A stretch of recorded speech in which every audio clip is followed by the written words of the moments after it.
ये हमारा कंप्यूटर का दूसरा लेक्चर है। अगर आपने पहला लेक्चर नहीं देखा तो आप उसको देख सकते हैं, उसका लिंक आपको डिस्क्रिप्शन में मिल जाएगा, उसको बाद में जाके देख सकते हैं।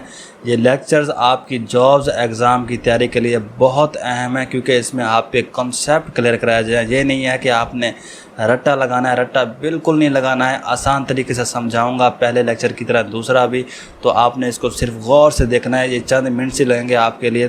तो इसको हम लेक्चर 2 को शुरू करते हैं। इसमें हम पढ़ने वाले हैं CPU किसे कहते हैं, सॉफ्टवेयर क्या होता है, हार्डवेयर क्या होता है, इनपुट डिवाइसेस, आउटपुट डिवाइसेस और मदरबोर्ड को। शुरू करते हैं पहले टॉपिक को, जिसका नाम है CPU। CPU कहते हैं सेंट्रल प्रोसेसिंग यूनिट को। ये फुल फॉर्म इनकी याद रखनी है, ये मरूजी सवालात में पूछी जाती हैं।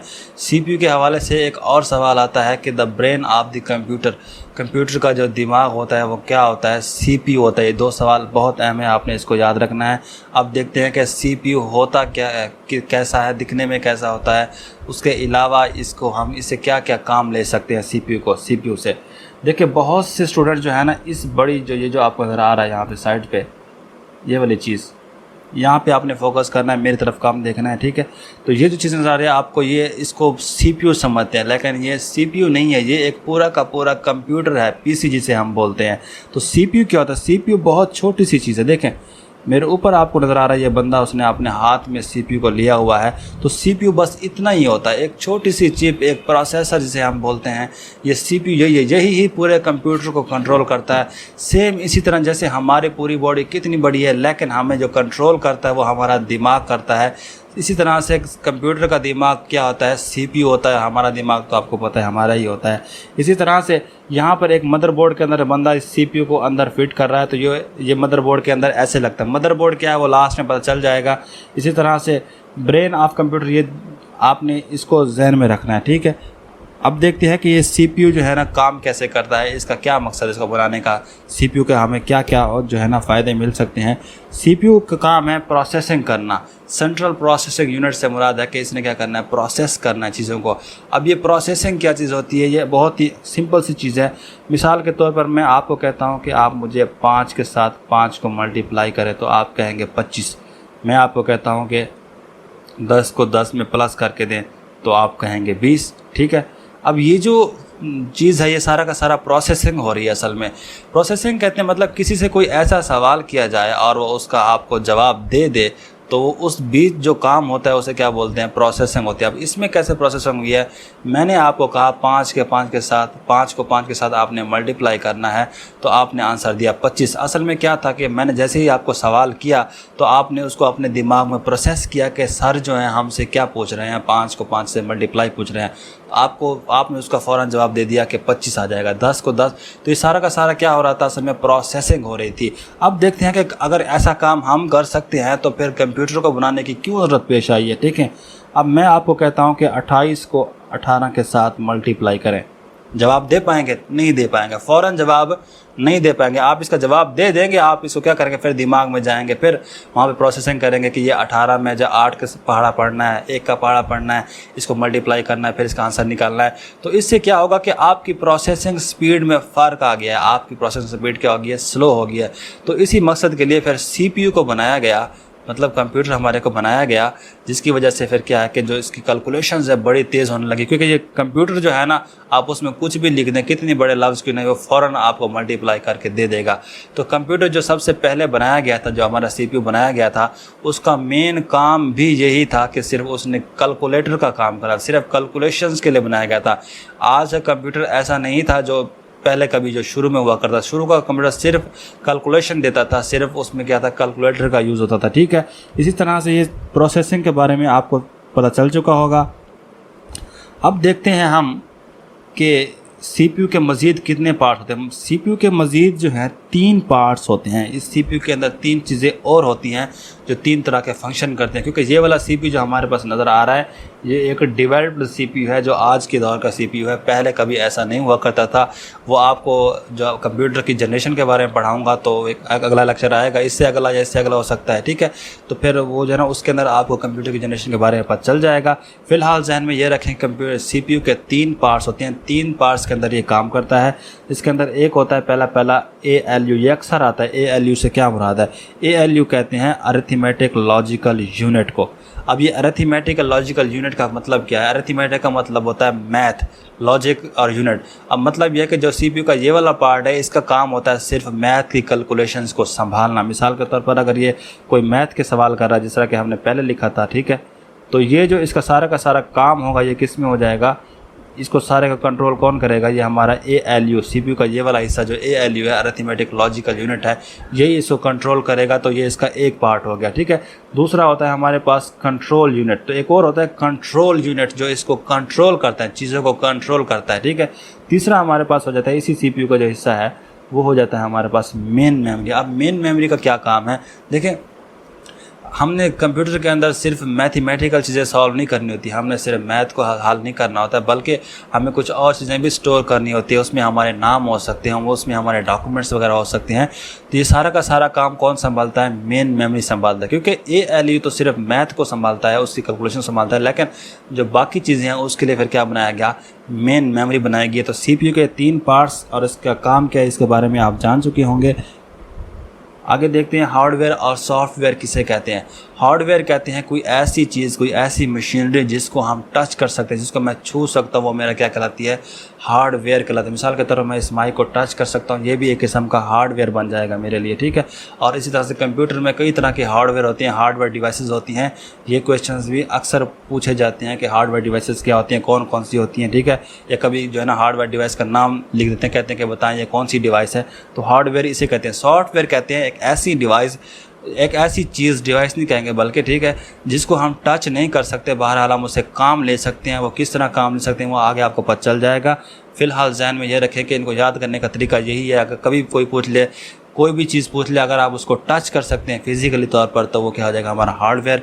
और अगर उसको हम टच नहीं कर सकते, वो हमारा क्या हो जाएगा? सॉफ्टवेयर। अब इसकी एग्जांपल देखते हैं, आपको मज़ीद अच्छी तरह से समझ आ जाएगा। अब ये कंप्यूटर के अंदर देखें, ये हमारा पास एक कंप्यूटर है, PC है।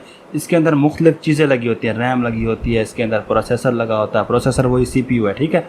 मदरबोर्ड लगा होता है, ऑप्टिकल ड्राइव, हार्ड डिस्कें लगी होती हैं, सप्लाई लगी होती है, और इसके बाहर जो चीज़ें हैं वो माउस लगा होता है, कीबोर्ड लगा होता है, मॉनिटर लगा होता है। इस तरह से ये हमारे पास क्या हो जाएगा? प्रिंटर वगैरह है, ये भी हमारे पास लगा होता है। अब इसके अंदर देखें, हम जो है इस मशीनरी को टच कर सकते हैं। जो CPU है हम इसको क्या कर सकते हैं? टच कर सकते हैं। तो ये हमारा क्या हो जाएगा? एक किस्म का हार्डवेयर हो जाएगा, ठीक है। कीबोर्ड को हम टच कर सकते हैं, माउस को हम टच कर सकते हैं, इस तरह से मॉनिटर को टच कर सकते हैं, उसको अपने हाथ में उठा सकते हैं। तो ये हमारा क्या हो जाएगा? हार्डवेयर हो जाएगा। दूसरे लफ्ज़ों में आप इसे सिंपल सा ऐसे याद करें कि कोई भी मशीनरी जो होगी वो हमारी क्या होगी? हार्डवेयर के अंदर आएगी। कोई भी मशीनरी है, ठीक है। इस तरह से सॉफ्टवेयर क्या होता है कि जिसके ज़रिए हम कोई चीज़ें चला पाते हैं। मिसाल के तौर पर आपके मोबाइल के अंदर एक प्ले स्टोर होता है, इसके अंदर ऐप्स खुलती हैं। अगर किसी ने यूज़ किया हो, ऐप्स जो है, एप्लीकेशंस, ये सारी क्या होती हैं? सॉफ्टवेयर होती हैं, जिसके अंदर हमारे पास ये गूगल क्रोम हो जाता है। इस तरह से हमारे पास आपकी जो व्हाट्सएप है, टिकटॉक है, इस तरह से यूट्यूब है, ये सारे के सारे क्या हैं? सॉफ्टवेयर हैं, जिससे आप क्या कर सकते हैं? काम ले सकते हैं। बहरहाल आप उसको फिजिकली तौर पर टच, कभी यूट्यूब को देख कोई बाहर निकाल के लेके घूम रहा हो कि टिकटॉक को ले घूम, नहीं हो सकता, क्योंकि ये सॉफ्टवेयर है, ठीक है। अब मैं खुद भी एक हार्डवेयर हूँ, अपने लिए हार्डवेयर है, क्योंकि मैं अपने आप को टच कर सकता हूँ। लेकिन आप मुझे टच नहीं कर पाएंगे, क्योंकि जब आप मुझे टच करने की कोशिश करेंगे तो आप अपनी स्क्रीन पर टच करेंगे, तो आपकी जो स्क्रीन है, मोबाइल है, वो आपका हार्डवेयर बन जाएगा। लेकिन मैं आपसे जो कनेक्ट हूँ, मैं एक सॉफ्टवेयर के थ्रू कनेक्ट हूँ, तो मुझे आप टच नहीं कर पाते। सॉफ्टवेयर कौन सा चल रहा है मेरे पास? ये यूट्यूब पर आप वीडियो देख रहे हैं, तो यूट्यूब के ज़रिए आप मुझे टच कर पा रहे हैं, ठीक है। तो ये हमारे पास सॉफ्टवेयर होगा। सॉफ्टवेयर कि बहुत सी किस्में, अब मैं कितनी एग्जांपल दूँ? आज की दुनिया तो सॉफ्टवेयर से भरी पड़ी है पूरी तरह से। इसी तरह से आगे देखते हैं, ऑपरेटिंग सिस्टम किसे कहते हैं? ऑपरेटिंग सिस्टम देखें, एक और होता है सिस्टम सॉफ्टवेयर। दो तरह के हमारे पास मज़ीद सॉफ्टवेयर हैं, एक है सिस्टम सॉफ्टवेयर, एक होता है ऑपरेटिंग सॉफ्टवेयर। ये OS जिसे बोलते हैं, इसका जो असल नाम है वो है ऑपरेटिंग सिस्टम। ये अक्सर MCQs में यही पूछा जाता है, लेकिन इसको ऑपरेटिंग सॉफ्टवेयर भी कहते हैं, ठीक है। अब जो भी कंपनी है कुछ ना कुछ अपनी बनाती है, मिसाल के तौर पर कोई कंपनी अपना मोबाइल बनाती है, कोई कंप्यूटर बनाती है, तो वो उसके अंदर एक सिस्टम सॉफ्टवेयर डालती है। उसके बाद वो सिर्फ इतना होता है कि वो सिर्फ ऑन हो सकता है, लेकिन वो आगे काम नहीं कर सकता है। वो बिल्कुल ऑन होकर ब्लैंक दिखाई देगा, बिल्कुल कंप्यूटर हो गया जिस तरह या मोबाइल हो गया। तो उसको चलाने के लिए हमें एक सॉफ्टवेयर ज़रूरत होता है जिसे हम बोलते हैं ऑपरेटिंग सिस्टम। ऑपरेटिंग सिस्टम असल में एक ऑपरेटिंग सॉफ्टवेयर होता है जो उसको आगे लेके चलाता है। मिसाल के तौर पर आपके पास जब मोबाइल है, इसके अंदर जो सॉफ्टवेयर है, ऑपरेटिंग सिस्टम है, वो एंड्रॉयड वालों का है। अगर कोई भी कंपनी अपना मोबाइल बना ले तो वो उसको हम इस्तेमाल नहीं कर सकते जब तक उसके अंदर एक ऑपरेटिंग सिस्टम ना डाला जाए, ठीक है। अब इसकी एग्जांपल आसान सी है, यहाँ पे देखिए, अगर मेरे पास कोई कंप्यूटर है, मैं उसको ले आया हूँ, ठीक है, ये मैंने कोई नया लिया है, तो इसके अंदर मुझे एक विंडो इंस्टॉल करनी पड़ेगी। या किसी की जो विंडो ख़राब हो जाती है, कहते हैं कि इसकी विंडो करा लो, ठीक है। तो विंडो ख़राब हो जाए तो आपका कंप्यूटर वगैरह नहीं चलता है। जैसे अब उसको आप ऑन करेंगे, वो एक ब्लैक कलर का पट्टी यहाँ पे शो करेगा, बिल्कुल खाली, वो आपको आगे कुछ दिखाएगा ही नहीं, ना उससे आप कोई काम ले सकते हैं। उसकी वजह यह है कि उसका जो ऑपरेटिंग सिस्टम है वो ख़राब हो चुका होता है। तो उसके लिए हम क्या करते हैं, एक विंडो डालते हैं, उसके अंदर डिस्क होती है हमारे पास या पेन ड्राइव के थ्रू होती है। तो ये विंडो जो है असल में एक ऑपरेटिंग सिस्टम है, एक ऑपरेटिंग सॉफ्टवेयर। जैसे हम इसको इसके अंदर इंस्टॉल करेंगे, विंडो करेंगे इसकी, तो ये हमें जो है ना, हमारा कंप्यूटर ऑन हो जाएगा, हमें काम देना शुरू कर देगा। इसी तरह से ऑपरेटिंग सिस्टम की कई और किस्में भी हैं, सिर्फ ये विंडो ही नहीं है, लेकिन सबसे फेमस कंप्यूटर्स के लिए विंडो है और मोबाइल के लिए कौन सा है, एंड्रॉयड है सो ऑपरेटिंग सिस्टम। और भी तरह के हमारे पास ऑपरेटिंग सिस्टम होते हैं, ये लिनक्स हो गया, MS-DOS हो गया, ये हो गया ब्लैकबेरी हो गया, मैक वालों का हो गया, ये भी ऑपरेटिंग सिस्टम है। और एप्पल जो आपको पता है आईफोन वगैरह की होती कंपनी है, उसके अंदर एक ऑपरेटिंग सिस्टम होता है एप्पल वालों का अपना, जिसे हम आईफोन के नाम से जानते हैं। इसी तरह से अगर ये मोबाइल है, मोबाइल आपके पास जो भी मोबाइल है, इसके अंदर जब तक ऑपरेटिंग सिस्टम एंड्रॉयड नहीं डलेगा तो आपका जो एंड्रॉयड मोबाइल है काम नहीं करेगा। और सबसे फेमस मोबाइल के लिए जो ऑपरेटिंग सिस्टम है वो कौन सा है, एंड्रॉयड है। एंड्रॉयड किसने बनाया हुआ है, एंड्रॉयड गूगल वालों की कंपनी है। अब अगर कोई भी कंपनी, मिसाल के तौर पर आपके पास ओप्पो का, वीवो का या सैमसंग का, नोकिया का कोई भी मोबाइल है, वो उसको बना तो लेगा, उसका हार्डवेयर तो तैयार कर लेगा, लेकिन उसको चलाने के लिए उसे एक सॉफ्टवेयर की ज़रूरत पड़ेगी जिसका नाम है ऑपरेटिंग सिस्टम। ऑपरेटिंग सिस्टम कौन सा चाहिए उसको, मोबाइल के लिए जो सूटेबल है, मशहूर है, वो कौन सा है, एंड्रॉयड है। तो वो क्या करेगा, गूगल के पास जाएगा, कहेगा कि भैया हमने मोबाइल बना लिया है, इसके अंदर हमें ऑपरेटिंग सिस्टम चाहिए। तो गूगल कहेगा कि लाओ भी पैसे लाओ, तो वो उसको वो पैसे पे करेगा, फिर गूगल उसके अंदर अपना ऑपरेटिंग सिस्टम डाल देगा जिसका नाम है एंड्रॉयड। अब ये क्यों डलवाते हैं उसे, क्योंकि ये सबसे फेमस है। अगर नहीं डालेंगे तो क्या होगा कि मिसाल के तौर पर मेरा मोबाइल एंड्रॉयड का है, आपके पास कोई और ऑपरेटिंग सिस्टम आ गया है, तो मेरे पास कुछ ज़्यादा चीज़ें खुल जाएंगी, फंक्शन खुल जाएंगे, व्हाट्सएप खुल जाएगा, लेकिन आपके पास बेकार से चीज़ें खुले तो आप उसको नहीं लेंगे, उस मोबाइल को ख़रीदेंगे नहीं, क्योंकि आप कहेंगे कि ये तो बेकार किस्म का मोबाइल है। उसकी वजह यह है कि यही वजह है कि कोई भी कंपनी अपना मोबाइल बनाती है तो सीधा जाती है गूगल के पास और कहती है हमें आपका ऑपरेटिंग सिस्टम चाहिए, तो वो उसको दे देता है। लेकिन जो आईफोन वाले हैं ये क्या करते हैं, हार्डवेयर भी अपना खुद बनाते हैं और सॉफ्टवेयर भी इनका अपना है, ये किसी का मोहताज नहीं होते। तो इनका एक अलग से सॉफ्टवेयर होता है जिसे हम आईफोन के नाम से जानते हैं। तो ये सारा का सारा सॉफ्टवेयर भी इनका अपना होता है और जो हार्डवेयर है वही भी इनका अपना होता है और फेमस भी है मोबाइल। लेकिन ये साफ ज़ाहिर है जिनके पास पैसे की फुर्सत होती है उनके लिए ही होता है, गरीब बंदे के लिए आईफोन ख़रीदना एक मुश्किल बात होती है। इसी तरह से देखते हैं इनपुट डिवाइसेस और आउटपुट डिवाइसेस को ज़हन में रखना है। कोई ऐसी डिवाइस जिससे हम कंप्यूटर के अंदर कुछ इन कर रहे हैं, कुछ मालूमात इंटर कर रहे हैं, अंदर दे रहे हैं उसके, ठीक है, तो वो क्या हो जाएगा हमारे पास इनपुट डिवाइस। अब वो मालूमात हमारे पास टेक्स्ट की सूरत में हो सकती हैं, वो मालूमात हमारे पास पॉइंट की सूरत में हो सकती हैं, वो मालूमात हमारे पास वीडियो, ऑडियो, आवाज़ कुछ भी है, किसी भी फॉर्म में हो सकती है। कोई भी ऐसी डिवाइस जो ऐसा करने में हमारी हेल्प करे कि कंप्यूटर के अंदर हम कुछ डाल दें, तो वो हमारी जाती है इनपुट डिवाइस। इनपुट डिवाइसेस की एग्जांपल देखेंगे तो आपको समझ आ जाएगा। इनपुट डिवाइसेस, ये कीबोर्ड जो है एक इनपुट डिवाइस है। क्यों इनपुट डिवाइस है? कीबोर्ड क्या करता है, हम कीबोर्ड पर टाइप करते हैं तो वो हमें कंप्यूटर के अंदर टेक्स्ट को इंटर कर रहा होता है, हमारा डेटा टेक्स्ट कंप्यूटर के अंदर इंटर कर रहा होता है। इसी वजह से हम इसे क्या कहते हैं, ये एक इनपुट डिवाइस है। इसी तरह से माउस भी क्या है, एक इनपुट डिवाइस है, क्योंकि माउस के थ्रू हम अंदर right, left click, scroll button, ये सारा कुछ कर पाते हैं, चीज़ों को खोल पाते हैं। ये भी क्या करता है, मालूमात इंटर कर रहा होता है। इसी तरह से एक और है जॉयस्टिक। जॉयस्टिक जो है बहुत से लोगों ने नहीं देखी होगी, क्योंकि इसको ज़्यादातर गेम खेलने वाले इस्तेमाल करते हैं, या जो अल्ट्रासाउंड मशीनें होती हैं उसके अंदर इसका इस्तेमाल होता है, जो बच्चे वगैरह को देखने के लिए स्क्रॉल करना पड़ता है, तो ये जॉयस्टिक उसी काम देती है। इसी तरह से स्कैनर देख लें, स्कैनर भी एक इनपुट डिवाइस है। क्यों इनपुट डिवाइस है? स्कैनर का काम होता है डॉक्यूमेंट्स को स्कैन करके कंप्यूटर के अंदर डालना इमेज की सूरत में। तो ये क्या करती है, पिक्चर्स वगैरह को अंदर डाल रही होती है कंप्यूटर के, ये हमारी क्या हो जाएगी, इनपुट डिवाइस। इसी तरह से वेब कैम भी क्या है, एक इनपुट डिवाइस है। वेब कैम से क्या होता है, कंप्यूटर के साथ एक कैमरा लगता है, इसे हम बोलते हैं वेब कैम। ये लैपटॉप के अंदर पहले से मौजूद होता है तो उसे भी वेब कैम ही बोलते हैं, लेकिन जो पीसी होता है कंप्यूटर उसके अंदर एक बाहर से लेना पड़ता है। तो वेब कैम का काम होता है वीडियो और फोटो वगैरह को अंदर डालना, क्योंकि इसको हम लगा के उसके अंदर वीडियो वगैरह भर सकते हैं, कॉल वगैरह भी कर सकते हैं बाकायदा तौर पर। एक और है माइक्रोफोन। माइक्रोफोन जो है ये भी एक इनपुट डिवाइस है, क्योंकि माइक्रोफोन से हम क्या करते हैं, अपनी आवाज़ को कंप्यूटर के अंदर डाल रहे होते हैं। देखो ना, ये माइक है मेरे पास, माइक्रोफोन, ठीक है। तो इस माइक के थ्रू मैं अंदर अपनी आवाज़ डाल सकता हूँ, कंप्यूटर में डाल सकता हूँ, तो ये हमारी क्या हो जाएगी, इनपुट डिवाइस हो जाएगी। आउटपुट डिवाइस को देखते हैं। आउटपुट डिवाइस कहते हैं कोई ऐसी डिवाइस जिसके थ्रू हम क्या करते हैं, कोई चीज़ बाहर ले रहे होते हैं कंप्यूटर से बाहर। वो था इन, ये था आउट, ठीक है। इसकी एग्जांपल देखते हैं, मॉनिटर। मॉनिटर को अगर मैं कंप्यूटर के साथ अटैच कर दूं तो मैं इसकी पिक्चर्स वगैरह, वीडियो वगैरह देख पाता हूं। अगर मॉनिटर ना हो तो ये पीसी मेरे किसी काम का नहीं है, क्योंकि मुझे कुछ नज़र नहीं आएगा। तो पीसी से हमें क्या मिल रही है, चीज़ें बाहर मिल रही हैं, तो वो क्या हो जाएगा, हमारे पास एक आउटपुट डिवाइस हो जाएगी। प्रिंटर की बात की जाए तो प्रिंटर भी क्या है, एक आउटपुट डिवाइस है। स्कैनर इनपुट है, प्रिंटर से क्या होता है, हमारे जो प्रिंट होते हैं बाहर आते हैं, जिसमें हमारे डॉक्यूमेंट्स होते हैं, जिसमें हमारे स्लिप्स होते हैं, जिसके अंदर हमारे सी वगैरह हो सकती है, ये सारे के सारे क्या हैं, कंप्यूटर से बाहर निकल के आ रहे हैं हार्ड कॉपी के अंदर। पहले हमारे पास एक सॉफ्ट कॉपी थी, दूसरी ये अभी हार्ड बाहर निकल रही है, ठीक है। इसी तरह से हमारे पास स्पीकर भी है, वो क्या है, एक आउटपुट डिवाइस बन जाएगी, क्योंकि स्पीकर से हम जो ऑडियो होती है, अपनी आवाज़ होती है, वो हम बाहर सुन पाते हैं, तो स्पीकर हो जाएगा हमारे पास आउटपुट डिवाइस। और ये हेडफोन भी किसकी एग्जांपल है, आउटपुट की, क्योंकि हेडफोन लगाते हो तो तभी आपको म्यूज़िक वगैरह कुछ भी आप सुन रहे हैं तो आप सुन पाते हैं।